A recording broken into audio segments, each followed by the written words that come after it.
विजयपूर जिल्ह्यातील इंडी शहरात चोरट्यांचा उपद्रव वाढला असून इंडी शहरातील महावीर सर्कल येथील प्रमोद ट्रेडर्स या दुकानात चोरीची घटना घडली आहे। सदर दुकान वीरेंद्र पांढरे यांच्या मालकीचे आहे। प्रमोद ट्रेडर्समधून 5,000 रुपये रोख रक्कम तसेच सुमारे 3 लाख रुपयांचे सिगारेट आणि पान मसाल्याची चोरी करण्यात आली आहे। चोरी केल्यानंतर चोरटे सीसीटीव्ही कॅमेऱ्याचा DVR देखील घेऊन फरार झाले आहेत। घटनास्थळी इंडी शहर पोलिसांनी भेट देऊन पाहणी केली। परिसरात चोरीच्या घटना वाढत असल्याने नागरिकांनी चोरट्यांना लवकरात लवकर पकडून अटक करण्याची मागणी केली आहे। 3 वर्षापूर्वी याच प्रमोद ट्रेडर्स दुकानाला अज्ञात व्यक्तींनी आग लावली होती, ज्यात सुमारे 30 लाख रुपयांचे नुकसान झाले होते।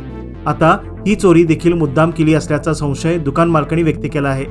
या प्रकरणी इंडी पोलीस ठाण्यात गुन्हा नोंद करण्यात आला असून अधिक तपास सुरू आहे।